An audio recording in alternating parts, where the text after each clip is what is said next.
네, 안녕하십니까. 키움증권을 통해서 매일 오전 11시부터 90분간 우리 시청자분들 찾아뵙고 있습니다. 마켓 11 1부 시작합니다. 이양입니다. 네, 안녕하십니까. 이승원입니다. 시장이 우리 시장도 좀 그렇지만 한마디로 중국 시장은 다이내믹 차이나야. 네, 다이나믹 여기서 차이나. 다이나믹 코리아 하면 이거 욕먹기 십상이에요. 네네. 중국 시장은 대단한데 오늘 시작하고 나서 바로 어떻게 왔다 갔다 하고 있어요? 플러스 2%대에서 출발해서 3%까지 갔다가 네. 갑자기 이제 급락을 해갖고 마이너스 2% 갔다가 화면을 지금 보시게 되면 다시 또 플러스 1.27%. 네. 그러니까 이제 누가 채팅창에다가 중국 말하는 사이에 마이너스 2% 갔네요 했는데 플러스 1% 이렇게 가는 플러스 1.18%입니다. 플러스 1.18%. 하여튼 시장이 네. 좀 심할 정도로 하고 있고요. 저기 보니 그 중국 사람이 이게 좋게 생각하면 좋게 생각할지 모르겠지만 나쁘게 생각하면 그런 얘기가 있잖아. 설익은 정책? 네네. 설익은 정책 대표적인 서큐 브레이커를 지난달 12월 달에 얘기했잖아요. 네. 두 번 시행하고 나서 바로 날려버렸네? 그러니까 시작한 지 그냥 3거래일 만에 네. 그냥 바로 그냥 네. 날리는 형태인데 이게 문제가 어디에 있냐면 네. 그러니까 상해 주식시장에 대한 이 흐름을 보게 되면 여기에 있던 거죠. 그러니까 우리가 보통 지수가 투매가 나오게 되면 네. 급락이 나오게 되면은 이 주식에 대한 손바뀜이 나타나야 되잖아요. 네. 주식에 대한 손바뀜이 나타나야 되는데 지금 어제가 서킷 브레이커 도입을 해서 뭐 도입을 하는 건 좋은데 네. 문제는 뭐냐면 그래 거래는 계속 시켜줘야 되는데 거래를 안 시키니까 네. 이게 거래량이 완전히 없이 그냥 마감이 됐다는 얘기죠. 손바뀜도 없이. 그러니까 완전 집에 가고 30분 만에 퇴근하고 이것들. 예, 그래서 이제 문제가 그러니까 중국도 근데 또 이제 중국이다 보니 네. 또 바로 또 중국이다 보니까 이거 아닌 것 같다. 바로 그냥 서킷 브레이커 없던 일로 안 하는 걸로 오늘부터. 빨갱이 애들 무서워. 네네. 아니면 또 말구로. 근데 이제 이게 중국의 장점이죠. 어떻게 보게 되면. 그러니까 중국이 아직 경험은 부족하지만 장점은 이렇게 제도에 대한 쪽을 우리는 그 민주주의 쪽에서는 네. 이런 게 하나 또 제도가 바뀌려면 네. 뭐 여러 가지 또 이렇게 논의도 하고 제가도 받고 이래야 되는데 여기는 그냥 야 하지 네. 마. 그냥 바로 회의 한번 하고 야 끝. 이거 이제 없던 일로 이렇게 됐던 거고. 그러니까 문제는 뭐냐면 중국이 또 그 결제가 뭐냐면 오늘 팔면은 오늘 주식을 다시 살 수가 없습니다. 그러니까 내려갈 때 그 판단을 못 하는 거죠. 내려갈 때. 그러니까 오늘 팔고 더 빠지면 다시 살 수 있다라는 생각이 들어야 되는데 네. 오늘 팔면 오늘 못 사고 내일 살 수 있는 거예요. 아, 그런 거예요? T+1 결제 제도거든요. 네. 그래서 이제 우리는 오늘 팔면은 오늘 내가 아침에 시초가에 팔았다가 오후장에 밀리면 다시 살 수도 있는데 네. 중국은 그럴 수가 없다 보니까 네. 이 시장에 대한 부분에서 수도 결제 이런 부분이 상당히 내려갈 때는 그 서킷 브레이커가 악영향에 대한 쪽으로 작용을 하면서 시장에서에 대한 변동성을 일으켰다라는 얘기와 함께 더불어서 반등에 대한 쪽이 서킷 브레이커를 폐지를 했고 네. 오늘 위안화가 이제 9거래일 만에 절상 고시가 됐죠. 네. 9거래일 만에 절상 고시가 되면서 지금 시장에서 이제 위안화에 대한 안정 그리고 또한 여계 환율 시장에서 어제 6.7위안 이상까지 올라갔다가 네. 이걸 갖다 6.7위안 밑으로 내려버렸습니다. 그래서 네. 이제 여계 외환 시장에서도 개입이 있었고 지금 영내에서도 계속해서 이제 개입을 시도하려는 형태 그리고 네. 또 지금 위안화에 대한 투기 세력에 대한 경고가 있었죠. 네. 지금 인민은행장이 지금 투기 세력에 대한 경고, 위안화 여계 시장에서 그 경고한 이후로 이렇게 지금 그 당국에 대한 개입이 있었습니다. 근데 이게 중국에 대한 그 통제에 대한 쪽이 된다 안 된다에 대한 말이 많은데 그게 말이 안 되는 게 뭐냐면 중국이 보유하고 있는 미국 국채가 3억 달러입니다. 3억 달러라는 얘기는 뭐냐면 3조 달러 가까이 되나요? 그러니까 3조지. 3조. 근데 3조 달러죠. 이 트릴리언. 이 3조 달러 가까이 되기 때문에 영어가 약하네. 네. 예. 그러니까 지금 보게 되면은 어제 이제 시장에 대한 반등에 대한 포인트를 우리가 찾을 수 있는 게 달러 인덱스가 급락을 했거든요. 네. 이게 뭐냐면은 그 위안화를 절상을 시키지 못하면 그 달러를 갖다 조지면 되는 거거든요. 네. 달러를 갖다가 이제 내려서 달러 인덱스를 내려서 이제 위안화를 절상시킬 수 있는 역으로 이런 방식도 쓸 수 있기 때문에 뭐 위안화에 대한 통제가 불가능하다 이런 거는 조금은 시장에서 좀 오바고 지금 중국이 노렸던 것이 이제 유럽 시장에서의 환율, 유럽 시장에 대한 그 수출에 대한 쪽이 줄었던 거를 갖다가 네. 유로화 대비해서 그 위안화에 대한 약세를 유도를 했기 때문에 어느 정도 소기에 대한 목적은 달성이 됐고 네. 이제 임계점을 찾는 거죠. 그러니까 위안화를 약세로 유도를 하되 시장에 대한 변동성을 어느 정도 어디까지가 시장에서 허용해 주는가 그 네. 포인트에 대한 쪽을 6.8위원을 마지노선으로 지금 잡고서 시장을 대응해 나가는 것이 아닌가 이렇게 보여집니다. 일단 뭐 거기까지 보면 되겠고 일단은 이런 거죠.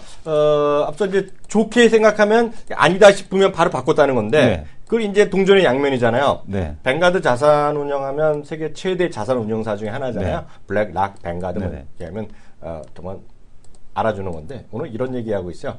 중국 지금 주시장이 혼란이잖아요. 네네. 혼란의 가장 문제는 이코노미 자체가 아니라는 거예요. 일본이 뭔지 아세요? 뭡니까? 아까 얘기한 걸 반대로 치면 뭐예요? 정책의 불확실성. 정책의 불확실성. 이해할 수가 없잖아, 이것들. 네, 이것들이 그러면서 영어로는 이런 표현하고 있어요. 우리를 보면 살 얼음을 걷는다 표현하잖아요. 근데 영어로 보면 그 항상 영어식으로 표현할 때 보면 에그쉘이라 그러거든요. 네. 계란위를 걷는다 하고 있거든요. 네. 그러니까 중국은 지금 계란위를 걷고 있다. 예, 이런 얘기를 하고 있습니다. 예, 다음 코너 들어갑니다.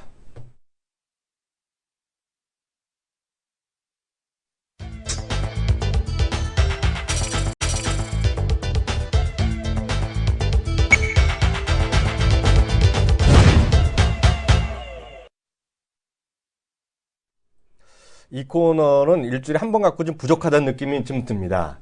일주일에 한 두세 번 정도를 모셔갖고 두 번 정도는 최소한 두 번은 두 번. 해야지. 네. 두 번은 해야 돼. 그러면서 시장의 어떤 맥이라 그러잖아요.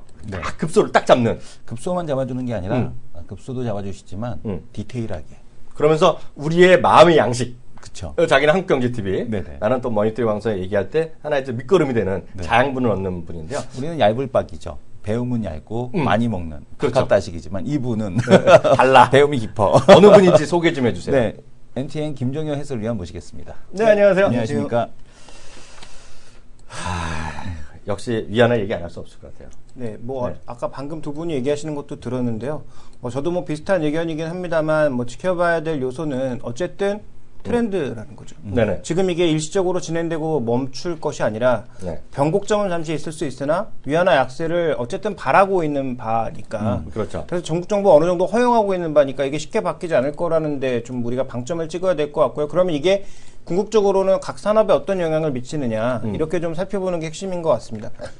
먼저 이렇게 위안화 약세를 보이다 보니까 우리나라에 대한 외국인들의 입장과 마찬가지로 중국 시장에서도 외국인들의 자금이 썰물처럼 빠져나가고 있습니다. 네. 그래서 이런 그 변동성이 우리 시장에는 부담이죠.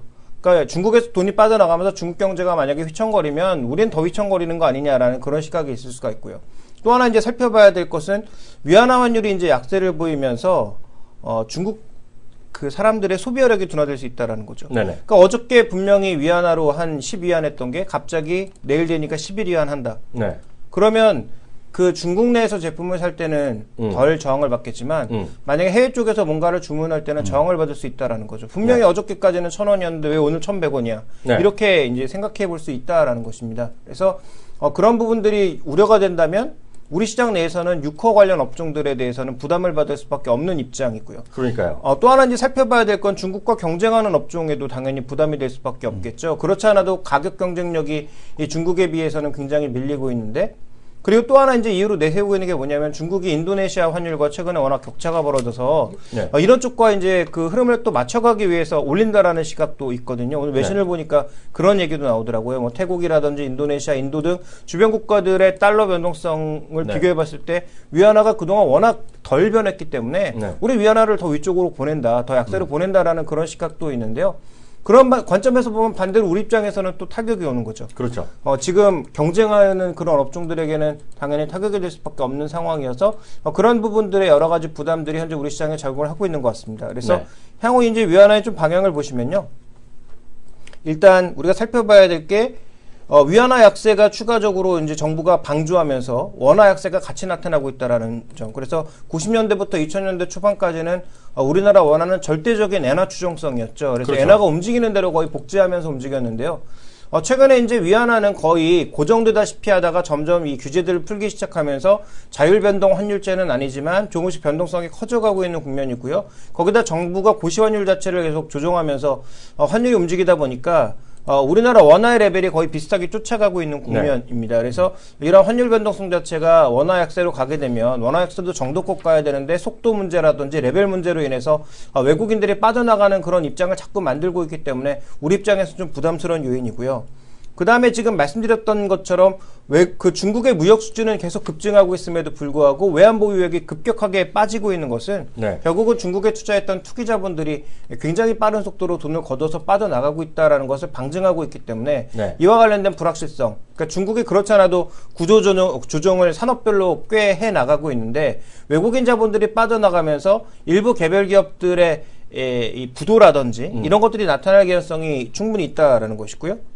그 다음에 또 하나 이제 살펴봐야 될 건 역외 환율과 역내 환율이 계속 격차를 보여주고 있기 때문에 이 역내 환율과 역외 환율의 격차는 결국은 추가적으로 다 더 안 좋아진다. 그러니까 위안화가 더 약세로 그런 간다라는 거죠. 것을 계속 반영하고 있는 스프레드 흐름이 나타나고 있어서 이런 여러 가지 부담들을 고려해 봤을 때 우리 입장에서는 일단은 변동성을 좀 안고 갈 수밖에 없다. 그래서 이 변동성이 뭐 중국이 망하는 것도 아니고 우리나라가 망하는 것도 아니고 또 하나 외환 보유액이 과거 비해서 충실하게 다져져 있고 네. 거기다가 이제 수합으로 서로 다 계약을 맺고 있기 때문에 이 글로벌 금융위기로 나갈 가능성은 적다라고 봐야 되지만 어쨌든 시장의 상단을 막을 만한 요소로서 작용하고 있는 건 충분하고 위안화 약세 때문에 업종별로 분명히 악영향을 받는 그런 업종들이 있다라는 점에서 네. 부담 요인들은 충분히 있다. 이렇게 좀 인지를 하셔야 될 것 같습니다.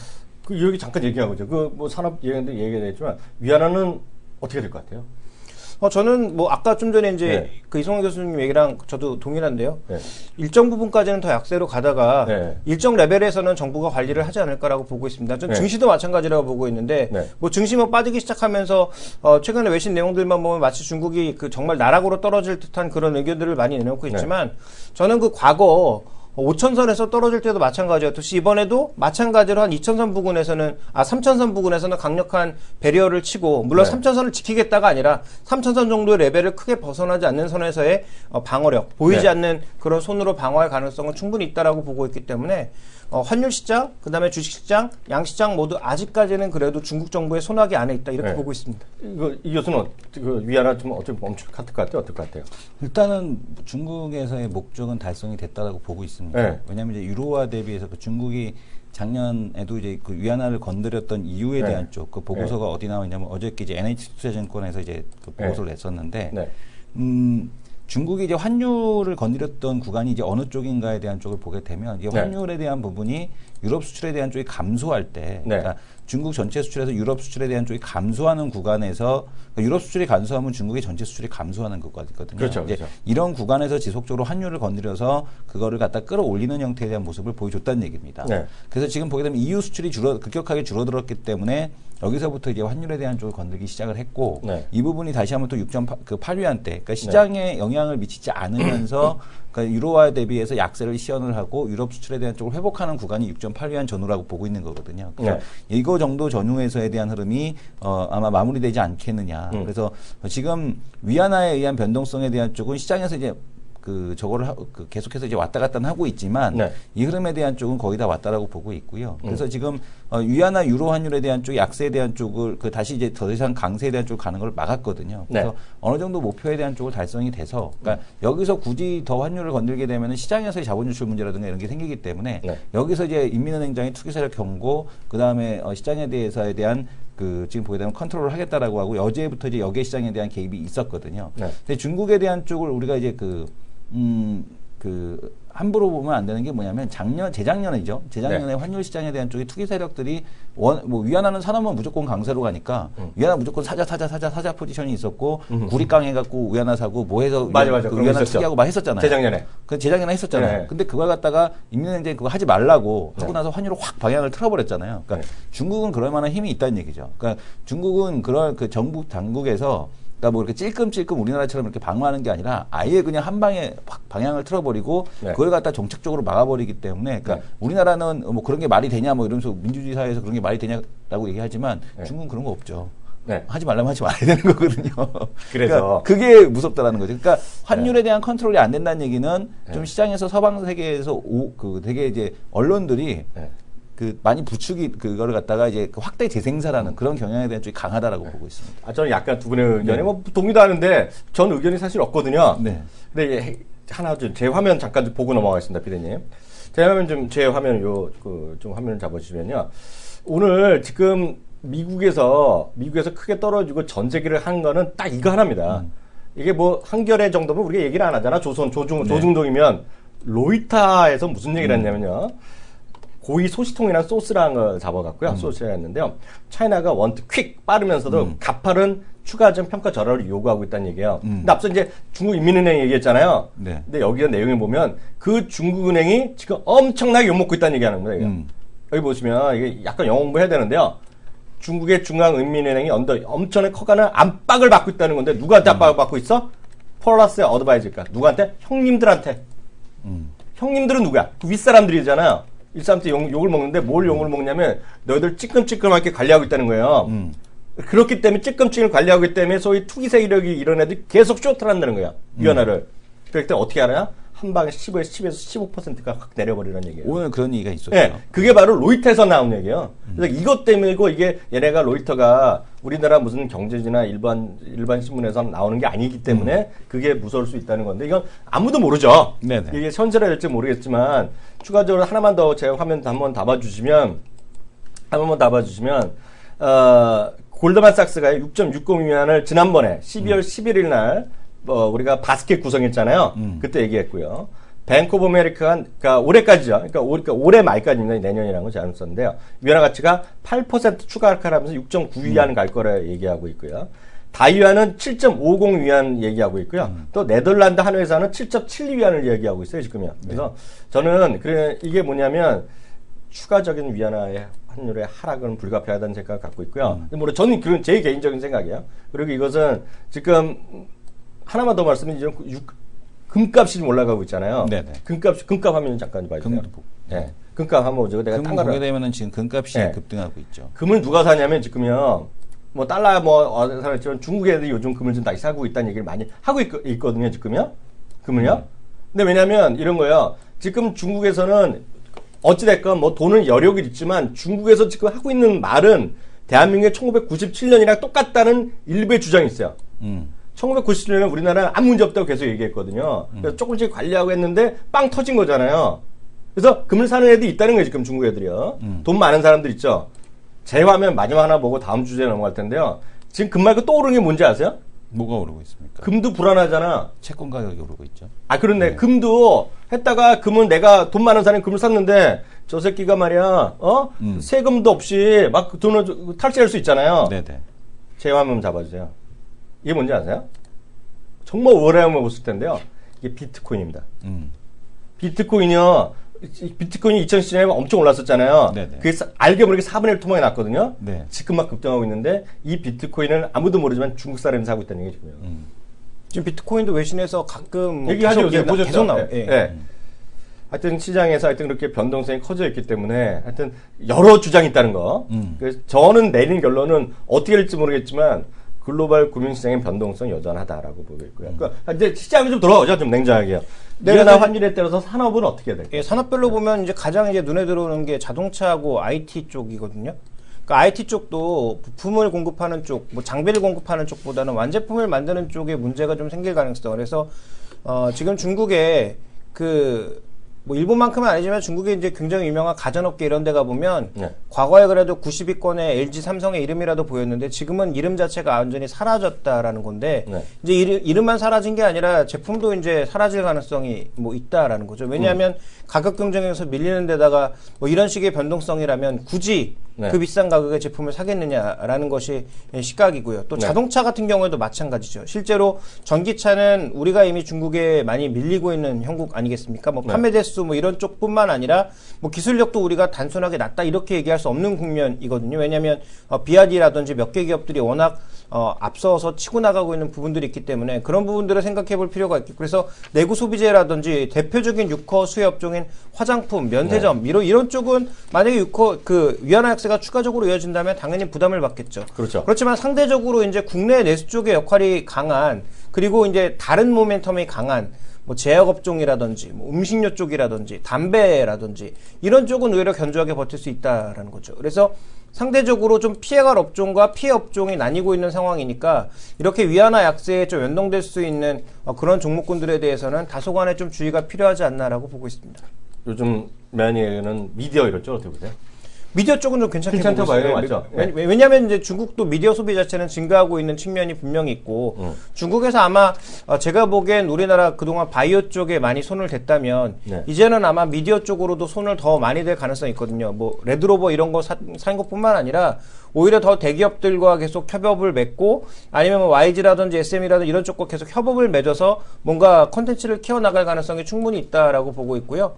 그다음에 저는 넷플릭스 때문에 네. 이제 제작사들을 좀 주목해봐야 될 때가 아닌가라고 보고 있는데. 어저께부터 회원됐었잖아요. 네, 그렇죠. 그래서 몇 가지 영화를 이제 막 보기 시작한 이제 유아기 형태지만 어쨌든 그 넷플릭스라고 하는 곳이 전 세계 190개 국가에 유통할 수 있는 일종의 강력한 유통망을 가지고 있고 유통망만 가지고 있는 게 아니라 실제로 그 컨텐츠를 추천하는 빅데이터의 솔루션을 갖고 있는 기업이기 그러네요. 때문에 그런 측면을 놓고 보게 되면 거기에 컨텐츠를 공급하는 회사, 공급하지 못하는 회사는 앞으로 굉장히 위상이 달라질 가능성이 있거든요. 네네. 그러면 국내에서의 드라마 제작사라든지 엔터 제작사 중에서 그 정도의 역할을 할 수 있는 능력을 갖고 있는 사람들, 그런 사람들이 조직된 일종의 뭐 플랫폼이 되었든 뭐 컨텐츠 제작사가 되었든 아니면 뭐 개인이 되었든 그런 것들이 앞으로 이제 시장에서 팔릴 가능성이 높아졌다라는 거죠. 그래서 그동안 우리가 플랫폼 쪽에 관심을 많이 가졌는데 이제는 플랫폼 플러스 실제로 이제 컨텐츠 제작사에 대한 관심이 그렇죠. 필요하다 이렇게 보고 있습니다. 아, 근데 여기까지만 하면 이제 어렵다는 얘기까지 하면 저희 또 방송의 수준이 안 맞잖아요. 그러잖아요. 이런 어려운 과정에서도 뭔가 좀 대안이 될 수 있는 거 어떤 걸 좀 보면 좋을까요? 저는 이제 그 글로벌 ETF 중에서 네. 뭐 살만한 게 뭐가 있을까를 좀 고민해 봤는데 어차피 지금 다 빠지고 있잖아요. 그러면 다 빠지면 낙폭과대 때문에 언젠간 다 오를 거잖아요. 그런데 오르더라도 좀 더 스토리가 있고 의미 있게 오를 수 있는 게 뭐냐를 좀 고민해 봤는데 저는 여전히 인프라에 대한 미련을 지울 수가 없거든요. 인프라요. 예, 중국의 AI, IB 때문에 네. 이 인프라가 어쨌든 올해부터는 굉장히 힘을 받고 갈 가능성이 있다. 그리고 중국에 돈이 있고 실제로 AI, IB에 돈을 모아놨기 때문에 네. 전 세계 여러 국가들이 돈을 투자한 부분들을 생각해 본다면 분명히 밀고 갈 거다. 또 브릭스 은행도 있고요. 그러니까 네. 굉장히 여러 가지 기구들이 모여서 관련된 이 산업들을 해낼 가능성이 있다라고 보고 있고 아직도 개발할 수 있는 지역은 무궁무진하거든요. 네. 그러면 그동안 수요가 없어서 글로벌 경제가 계속 이렇게 침체로 간 건데 돈 쏟아부어봤자 아무 소용이 없었기 때문에 이제는 돈을 정말 쓸 때 쏟아부어야 된다라는 것이고요. 네. 그런 측면에서의 인프라 투자가 늘어날 걸로 보고 있는데요. 준비된 그림을 보시면 이게 이제 EMIF라고 해서 아시아 그 이머징 인프라에 투자하는 그런 펀드 ETF입니다. 네. 최근에 가격 많이 빠졌거든요. 네. 다시 한번 저점 수준까지 내려오고 있는 상황이기 때문에 가격적인 매력이 생겼는데요. 네. 실제로 이 자산이 어떻게 구성됐나 국적별로 봤더니 중국의 40%, 네. 브라질이 15%, 멕시코 10% 정도로 구성되어 있고요. 네. 그 외에 이제 칠레, 타일랜드, 말레이시아, 뭐 러시안, 그다음에 뭐 홍콩 이런 지역들이 이제 구성이 되어 있습니다. 산업별로 봤을 때는 지금 운송 쪽에 관련된 산업이 가장 비중이 높아서 42%이고요. 네. 그다음에 유틸리티와 관련된 산업이 21% 정도. 그러니까 산업별로 봤을 때도 그렇고 지역 포트폴리오를 봤을 때도 그렇고 브라질이 조금 걸리긴 하지만 네. 어쨌든 분명히 매력적인 포트폴리오를 갖고 있는 ETF거든요. 네. 그러니까 똑같이 빠졌다면 차라리 이런 ETF를 사서 AI, IB에 대한 수혜를 기대하는 게 좀 더 메리트가 있지 않겠느냐. 왜냐하면 AI, IB의 핵심은 제2의 비단길입니다. 그러면 길을 닦는 데 주력해야 되거든요. 그렇죠. 그러니까 철도를 놓고 길을 닦고 항만을 다지고 이런 것들에 주력해야 되는 산업이기 때문에 실제로 이 ETF가 그런 쪽에 포커스를 맞추고 있다라는 거죠. 그래서 구성된 종목군들 중에서 한국 종목도 하나 있는데요. 네. 어떤 종목인지 아십니까? 현대건설? 아니요. 아까 그 8%의 네, 그 네. 지분은 전부 한국전력. 한국전력. 네. 한국전력에 이런 펀드들이 들어가 있거든요. 그래서 예, 그런 유틸리티 쪽의 투자라든지 네. 예, 전반적인 이런 투자에 관련된 가능성을 보신다면 이쪽에 투자하시는 게 좋고요. 근데 전 여기에 빠진 국가가 있다고 생각합니다. 네. 빠진 국가 바로 인도거든요. 네, 그렇죠. 근데 2016년에 가장 이제 성장률이 높을 G20 국가가 바로 인도입니다. 네. 중국보다도 높은 성장률을 기대하고 있거든요. 그러면 제가 이제 또 ETF 파인더를 통해서 검색을 해봤습니다. 인도의 인프라에만 투자하는 그런 ETF가 있느냐? 있습니다. 네. 그래서 INXX라고 해서요. 실제로 인도의 인프라에만 투자하는 그런 펀드가 있는데요. 준비된 그림을 보시면 이것도 역시 가격은 많이 빠져 있습니다. 네. 국내에 상장되어 있지 않지만 뭐 해외 계좌를 통해서 분명히 살 수가 있거든요. 그렇죠. 아이쉐어즈 쪽은 바로 살 수가 있고요. 해외 ETF를 뭐 살 수 있는 기회는 뭐 증권사를 통해서 많이 열려 있기 때문에 관심을 가지시라고 말씀드리는 거고 네. 실제로 이 자산이 어떻게 구성되어 있나 봤더니 대형주가 한 6 정도, 그 다음에 소형주, 중형주도 이제 골고루 구성되어 있고요. 국적별로 봤을 땐 인도 국적, 그 다음에 산업의 비중별로 봤을 땐 산업재, 소재, 유틸리티 이런 쪽의 구성이 대부분 있고요. 네. 그 다음에 이제 그 옆에 그림을 보시면 이제 드러나는 특징은 자산 구성 중에서는 대부분 주식으로 구성되어 있거든요. 네. 그러니까 이런 주식들이 발전할 수밖에 없는 게 인도가 지금 20개 언어를 공용어로 쓰고 있습니다. 그 이유가 뭡니까? 땅이 워낙 넓어서도 하겠지만 또 민족이 달라서 그렇기도 하겠지만 가장 중요한 건 지역별로 워낙 교통 자체가 불편해서 이동을 하지 않거든요. 네. 그러니까 예를 들어서 남부 일부 지역, 북부 일부 지역은 완전히 밀림이죠. 그러니까 이쪽은 뭐 개발을 하고 싶어도 도로도 없고 뭐 갈 수도 없죠. 그래서 한 100km 정도의 거리를 이동하는데도 뭐 몇 시간이 걸리는 이런 상황이다 보니까 그러니까요. 이런 걸 개발하는 게 이제 핵심이거든요. 그래서 지금의 인도의 총리가 누굽니까? 바로 구자라트주에서 그 성공 신화를 이끌었던 총리거든요. 네. 그리고 지금 최근에 뭐 여러 가지 이슈로 인해서 인도도 약간 정치적인 흔들림이 약간 있었는데 이런 것들을 만회하기 위해서는 바로 사람들에게 체감적으로 돌아갈 수 있는 혜택들을 줘야 되는데 그게 바로 출발의 시작은 인프라부터 시작하거든요. 인프라를 깔아야 고용도 늘고 그와 관련된 이제 소득 증대라든지 그다음에 소비 증대라든지 이런 게 나타날 수 있기 때문에 네. 이런 ETF를 사시는 게 어떨까라고 생각을 네. 하고 있고요. 네. 그다음에 인도와 관련된 10개 ETF 중에서 또 하나 제가 주목하고 있는 건 뭐 차트를 준비하진 않았습니다만 인도의 소비에만 투자하는 또 ETF가 있습니다. 네. 인도의 주요 소비재에만 투자하는 그런 ETF가 있거든요. 네. 이런 ETF에도 관심을 가지실 필요가 분명히 있다라고 보고 있습니다. 말이 나온 김에 앞서 이제 질문이 나왔기 때문에 제가 저희는 소통하는 방송이잖아요, 피디님. 우리 정말 최고의 방송인데요. 발제님이 어떻게 읽어야 되는지 모르겠는데 말씀하시는 ETF가 국내 상장되어 있는 것인가요? 얘기하셨는데요. 아까 말씀하신 거는 이제 미국에 상장된 겁니다. 그래서 해외 계좌를 키움증권 분명히 다 할 수 있잖아요. 그렇죠. 그러니까 키움증권은 우리 혹시 잘 모르시는 분은 여기서 바로 신청이 가능하시거든요. 네. 영문에서. 그러면서 잘 모르시면 우리 장우석 전문가라든가 통해서 하시면 되겠고요. 우리 또 좀 더 다양하잖아요. 그래서 난 미국 머리 아프다 하는 분 있어. 미국은 밤 시간도 안 맞아서 못 한다는 분 있으면 제 화면 한번 잡아주세요. 제 화면이요. 예. 이거는 나는 같은 시간대에 좀 올리고 싶다. 이거는 홍콩에 상장돼 있어요. 홍콩에 상장돼 있는 건데요. 이거는 앞서 말씀하신 거는 이제 전 세계인데 이거는 중국의 인프라스트럭처 회사만 모은 거예요. 홍콩에 있고 역시 이것도 운영사는 블랙락이면 일단 먹어주죠. 여기서 뭐지? 여기 딱 보면 영어로 나와 있는데요. 중국에 내나는 중국 중국 차 있죠. 중국 네. 전차가 있죠. 그 기차 회사도 있고, 그 전력 회사도 있고, 국영기업들 쫙 깔려 있습니다. 얘네가. 이게 바로 홍콩 기업번호는 3006번입니다. 그래서 우리 이거 키움증권 있으면 누구나 다시 쓸 수 있거든요. 제가 봤을 때 이거 역시 이거 떨어져 있잖아요. 요즘 다 같이 떨어졌잖아요. 이거 완전 생큐죠, 생큐. 저는 이거 엄청 좋을 것 같아요. 네, 그래서 이게 지금 뭐 단기적으로 뭐 수익이 난다 이런 건 아니고요. 왜냐하면 지금 실제로 인프라 투자라는 게 1년 만에 되는 게 어디 있습니까?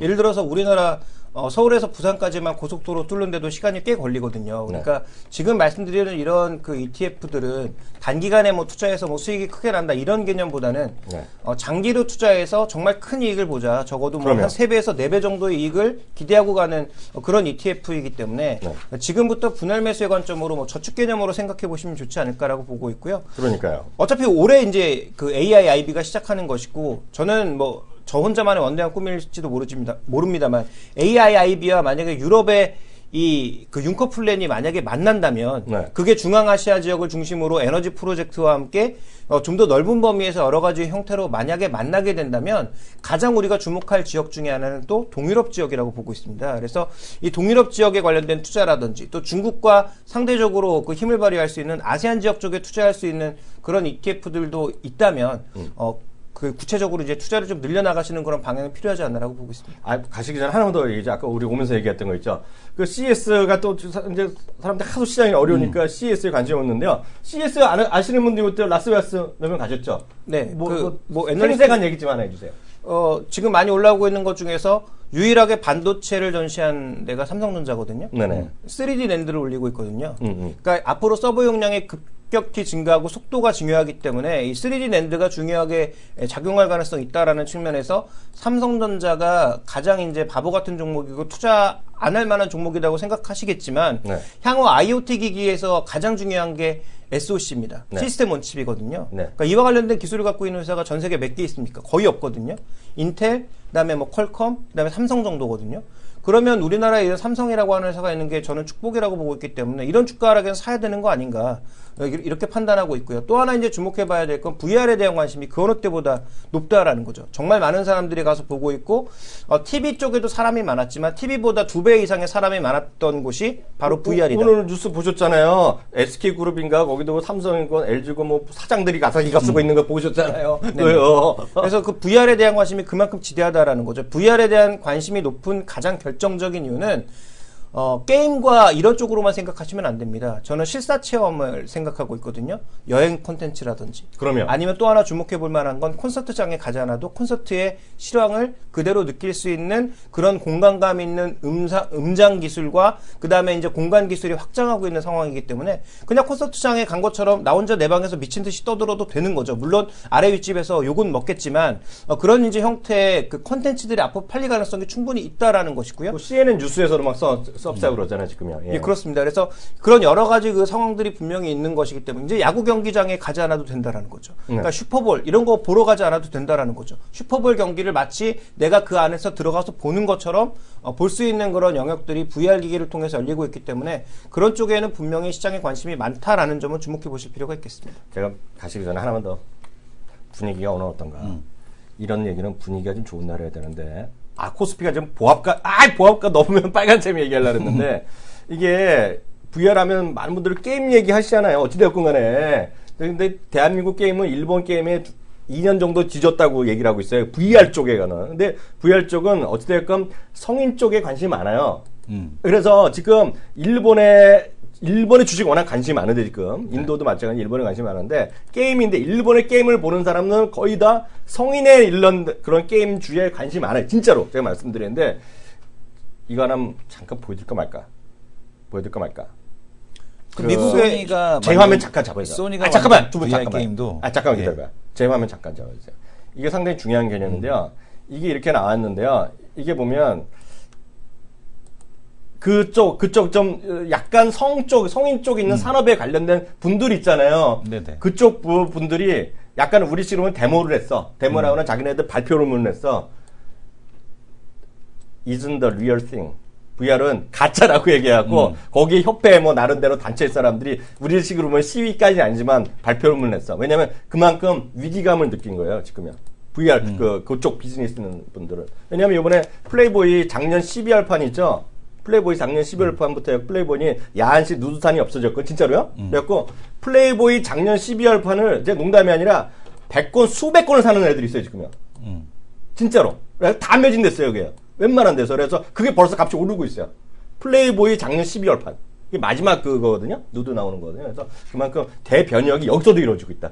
하고 싶은 말이 있었던 거니까 한 번씩만 해보세요. 아니 뭐 벌써 이제 게임 자체가 그 플레이스테이션이 내놓는 VR 게임 자체도 뭐냐면 1인칭 미행 게임이거든요. 그러니까 내가 이제 미행해갖고 여자를 미행해서 이제 가는 그런 게임에 대한 쪽이 VR 이제 첫 번째 그 게임으로 나오고 있기 때문에 아마 그런 쪽으로 활용도에 대한 쪽이 높지 않을까 이렇게 보고 있습니다. 다만 이제 VR 같은 경우는 그 써봤을 때 괜찮네라는 거였지.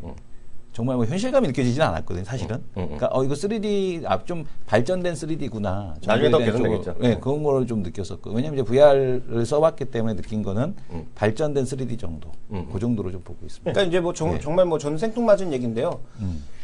맹지 있잖아요. 전혀 쓰지 못하는 땅. 그런 땅에다가 이제 건설 같은 거 하나 하면 되는 거죠. 대규모 게임 파크 같은 거 건설해가지고 거기다가 정말로 뭐 전투 게임이라든지 이런 거 VR 끼고 사람들 뛰어다니면서 하면 정말로 그 영화 속에 내가 주인공 된 것 같은 그런 실감할 수 있는 그런 체험 공간들이 앞으로 만들어질 가능성이 있다라고 보고 있거든요. 네. 저는 충분히 이제 가능성 있는 얘기이기 때문에 주라식 파크가 영화로 나오는 게 아니라 실제로 어느 이제 맹지의 산에 갔는데 거기가 주라식 파크가 되는 거죠. 내가 다니면서 다니면 다 이렇게 뭐 공룡들 뛰어다니고 물론 그걸 손으로 촉감으로 체감할 수는 없겠지만 그런 기술들이 나오고 있다라는 것에도 이제 장기적으로 주목해 볼 필요가 있을 것 같습니다. 이수만 회장님이 얘기했잖아요. 이제 그 누구 수만이 형님이? 예. 엔터 산업은 3D 시대의 원동력이 될 것이다. 아예 그때 2010년도에 이미 그런 얘기를 했었죠. 그래서 SM이 이거에 대한 준비를 또 많이 해오고 있습니다. 그리고 이미 또 그쪽에도 그 코엑스 아티움에도 이미 그거를 갖다가 들어갔잖아요. 근데 이제 이런 것들이 기기들이 이제 더 발전하기 시작하게 되면 SM도 역시 이런 데 수혜를 받을 수 있는 컨텐츠 업체들. 수만이 형님은 대단하죠. 왜냐면 2001년에 제가 기억하는데 2001년인가 그때 보아를 론칭시켰잖아요. 네. 그러면서 다들 일본에 여행할 때 딱히 제가 아주 인터뷰 때 보아로서 글도 썼어요. 10년은 중국이다라면서요. 2007년인가 8년 이미 한명 중국 여자 한 명을 론칭을 했었어. 근데 잘 안 됐는데 아직도 소속사 할 때 레이블에 나와요. 그 여자 친구가 중국 여자. 그 정도는 앞서가는 분이죠. 네. 그거 인정할 건 인정을 해야죠. 예, 오늘 그래서 김정희 의원과 하는 종목 술자는 여기서 마치도록 하겠습니다. 다음 주에 또 뵙겠습니다. 감사합니다. 네, 감사합니다. 감사합니다.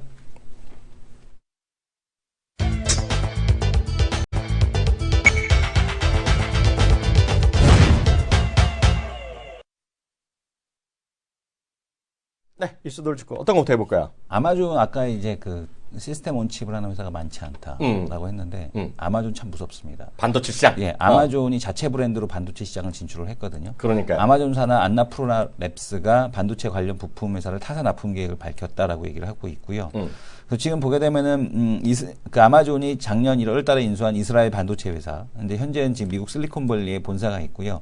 데이터 저장 장치, 미디어 스트리밍 기기 등 가전제품 설계 업체를 타깃으로 시장에 진출하겠다. 그리고 이제 이미 대만 아수스, 그다음에 넷기어, 시널러지 등의 자사 기술이 탑재되고 있다라는 얘기를 하고 있습니다. 그래서 이 모바일 프로세서 시장에서 압도적 우위를 차지하고 있는 ARM으로부터 인가를 받은 기술로 만들어진 반도체도 포함이 된다라고 얘기하고 있어가지고요. 지금 아마존이 단순하게 이제 서비스만 하는 것이 아니라 제조 쪽에도 손을 대고 있다. 그런데 이것들 왜냐하면 지금 서비스하는 쪽에서 그 요구하는 걸 정확히 알고서 반도체를 만들기 때문에 아무래도 이 아마존에 대한 칩에 대한 쪽을 요구하는 쪽들이 상당히 많아질 가능성이 대한 쪽이 높다라는 거. 그렇죠. 이거를 좀 보셔야 될 것 같습니다. 저는 우리 시청자분들이 말만 하면 다 아는 사람 두 명의 인터뷰 얘기를 한번 보여드리겠는데요. 뭐 제 의견이랑 저나 우리 이승원 교수의 의견은 전혀 상관없잖아요. 네. 늘 말씀드리지만 이제 이런 사람들의 의견도 있다. 보여드리겠습니다. 첫 번째 제 화면 잡아주시면 되겠는데요. 마크 파버 아시죠? 네. 우리 두 명님 매번 이제 안 된다고만 얘기해서 네. 욕만 먹고 있는 사람이야. 이 형님이 나오면은 바닥인데. 근데 예. 이게 아니라 매번 휴먼 나왔지. 인덱스, 휴먼 매번 인덱스. 나왔는데 매번 예. 떨어져 했잖아. 또 어찌 됐건 그랬잖아. 네네. 근데 이번에는요 신났어. 네. 여기 보시면 제 화면 보시면 이거 벌써 표정이 화난 표정 보이죠 여기요.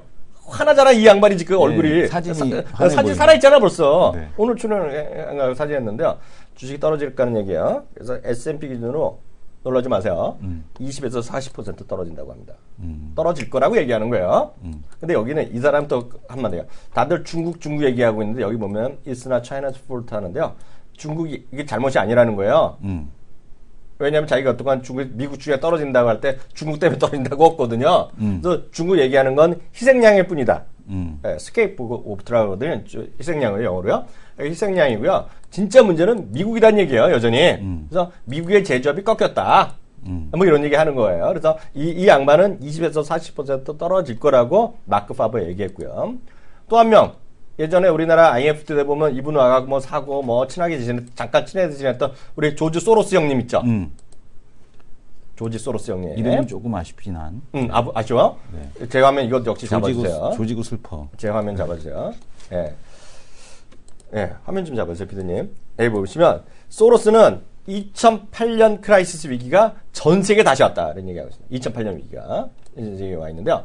두 가지 얘기하고 있습니다. 두 가지요. 두 가지 얘기하고 있는데 쭉 내용이 나오는데요. 이유가 중국이 그동안 20년 동안 성장을 해온 거예요. 네. 경제 성장을 해왔는데 이러다 보니 중국의 성장에 새로운 어떤 패러다임이 필요하다는 거예요.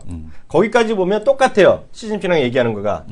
그게 바로 풀어서 하면 중국의 뭐예요? 뉴 패러다임이에요. 그잖아요. 네. 그 새로운 이제 신상태라는 거잖아요.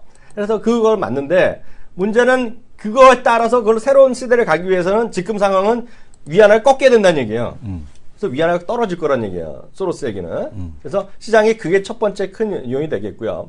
두 번째는 미국의 금리 인상이 디벨로핑 마켓, 즉 성장하고 있는 개발도상국한테는 치명적일 거라는 얘기하고 있어요.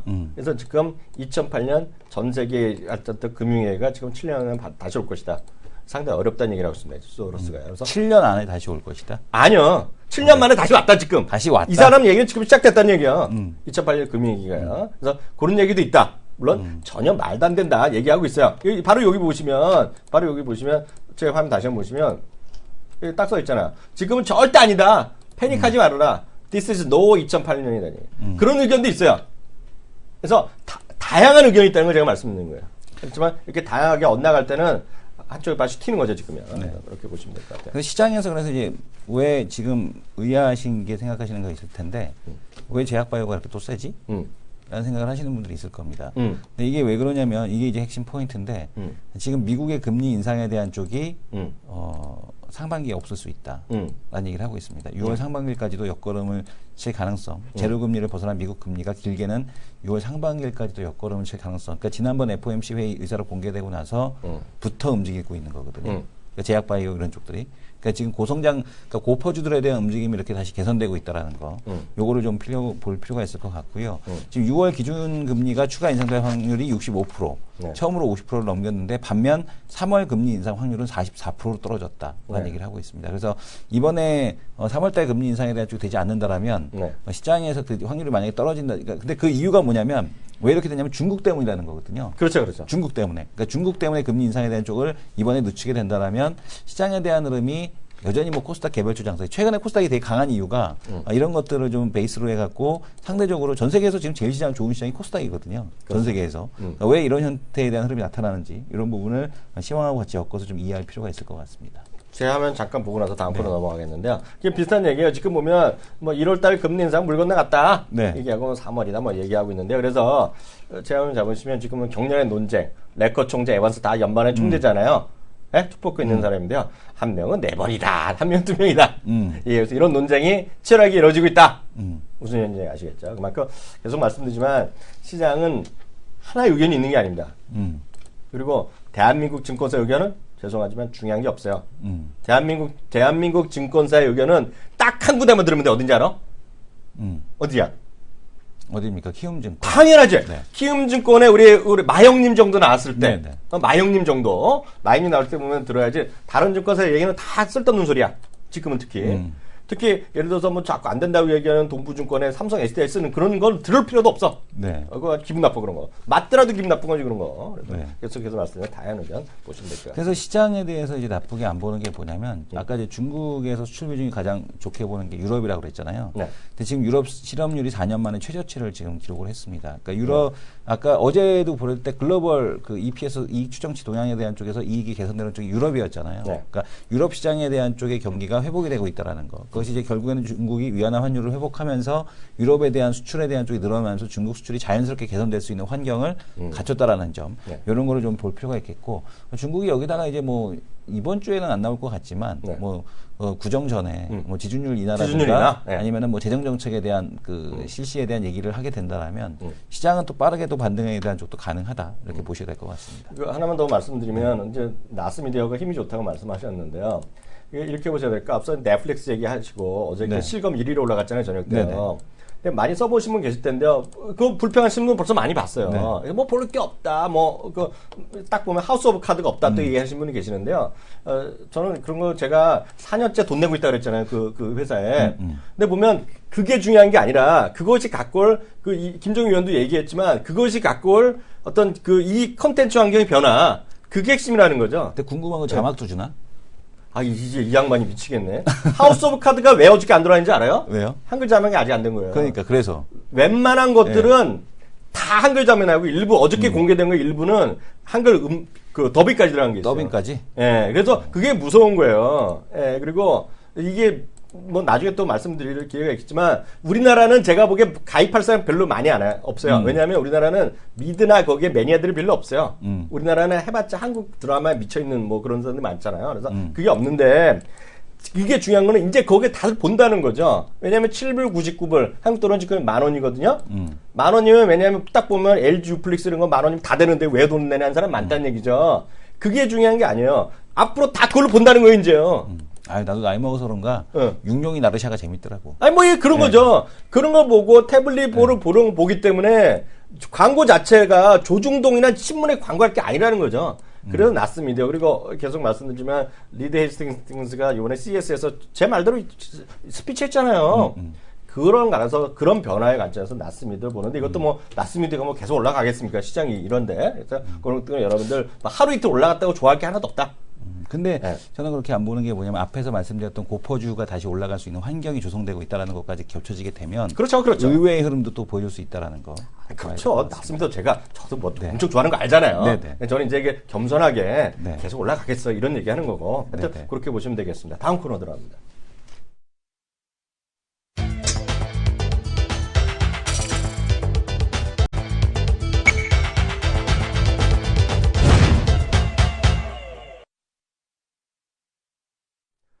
네, 메이저 리포트 시간인데요. 오늘 또 이성 뉴스가 또 저의 휘하에 들어왔나? 제가 또 네. 렌탈에 미쳐 있잖아요, 지금요. 그러니까 이 NH투자증권이 근데 이거 뭐야? 이거 WM 데일리가 뭐야? 어. 우리를 못 버렸어. 이것들이 이거 인수된 지가 언젠데요? 네. WM 데일리가 뭡니까? 그 제목 끝에다가 네. WM 데일리라. 화면 좀 잡아주세요. NH 데일리라고 써야지. 그러니까. 어? 끝에 이제 그 NH투자증권이죠. NH 우리증권 데일리인데 이제서야 이것들이 이제 이것들이 2016년 주목해야 할 테마 소비 패러다임의 변화 지금은 렌탈의 시대라고 얘기를 하고 있습니다. 근데 렌탈이 자동차가 아니고 이거예요. 정수기야. 다 똑같아. 근데 지금 보게 되면 이제 무거운 소유보단 가벼운 소유, 빌려 쓰는 거. 그러니까 이게 저성장 소비의 감소 1인 가구의 증가 이것 때문에 시장이 이제 소유하기보다는 사용에 대한 개념으로 간다. 그러니까 네. 요즘에 저희 와이프도 그 얘기 많이 하거든요. 매트리스를 살 때 이제는 그냥 그거로 사자. 그냥 렌탈해서 쓰는 거 있잖아요. 그걸로 가자. 왜냐면 케어 서비스도 잘해주니까. 그렇죠. 그걸로 가자라. 왜냐면 아기가 이제 알러지가 있고 이러니까. 한 달에 한 번씩 하자 그러니까 예, 그게 해주잖아. 해주는 그 거 증기, 하니까. 그 이거 갖고 찐득이. 와서. 예. 찐득이 이거. 우리 집에 그것도 있는데 한번 사고서 한 3달 쓰더니 안 쓰더라고. 힘들어갖고. 무거워. 역시, 예, 비싸, 여전히 그거, 그게. 렌탈하는 게 맞다라는 생각이 그 서비스 받는 게 맞다라고 생각이 들고 있고요. 자동차 비대 정수기 매트리스를 렌탈해서 쓰는 일이 이제는 아주 이제 흔한 일이 됐다는 얘기죠. 그거 외에도 이제 비싼 거. 한 번 사고서 잘 안 쓰게 되는 게 뭡니까?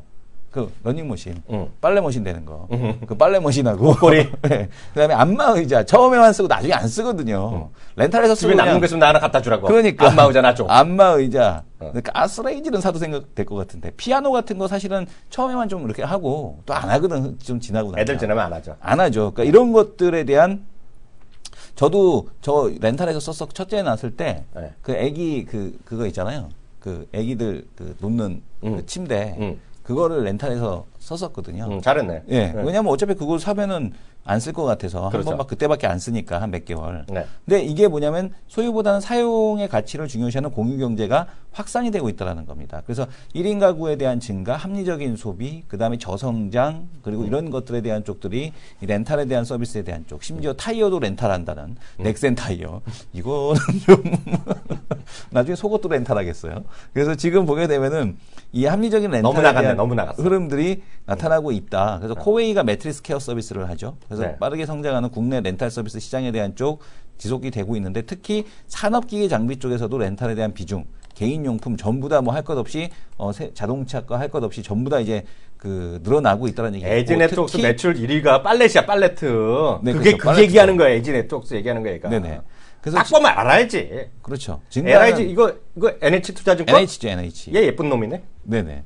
그래서 렌탈 관련된 기업들을 보게 되면 코웨이, 롯데하이마트가 이제는 가전을 팔다 안 되니 안 되겠다. 그게 정수기 그냥 빌려줘요. 렌탈 해버리자라는 정수기예요, 거죠. 정수기네. 그러니까 자동차 회사들이 팔다 안 되니 이제는 맞아요. 공유 경제로 가야겠다라고 생각을 하듯이 롯데하이마트도 팔다 안 되니까 안 되겠다 그냥 렌탈 해버리자라는 걸로 가는 거죠. 웅진 싱클립 북클럽 같은 경우는 이거 대박입니다. 회원이 엄청나게 많이 가입하고 있거든요. 그리고 현대백화점 같은 경우도 현대 렌탈 케어 하고 있고요. 그다음에 AJ 네트워크스 같은 경우는 팔레트 화물 운반대. 그 빨래도 아시죠? 예, 예.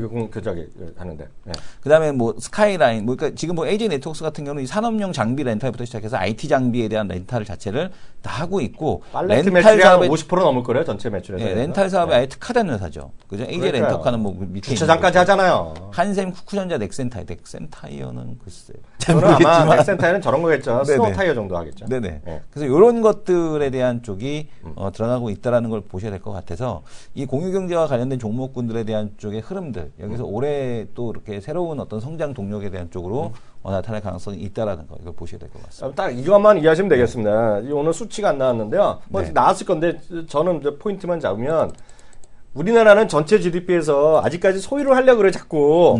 결혼하는데 한복 남자가 죄송한 좀 몇 번이나 있겠어.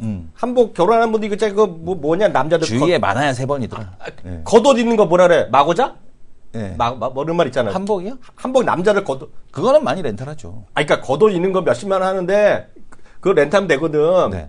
근데 그걸 다 그렇게 바뀐다는 거죠. 우리가 일본 있죠. 5대부 집안에서는 한복을 입지 구정 때. 나는 안 돼. 아이고. 일본 있잖아. 일본에 기모노는 아주 부자 아니면 다 빌려 있거든요. 네네. 우리나라도 마찬가지로 한복 비싸고 파티복 다 빌려 입으면 되는 거고요. 그렇게 바뀌어 갖고 결론 뭐냐면 우리나라에서는 GDP에서 렌트가 2%에 2%. 잘 들으세요. 일본은 과거부터 그랬던 것이 아니라 일본이 잃어버린 20년이 지나면서 지금 어떻게 됐어? 20%가 됐어. 그래서 제가 에이지 네트워크스 봐야 된다는 얘기죠. 올 한 해. 내용이 너무 좋아졌네, 오늘요. 오늘 1부 여기까지 하겠고, 2부에 뵙겠습니다.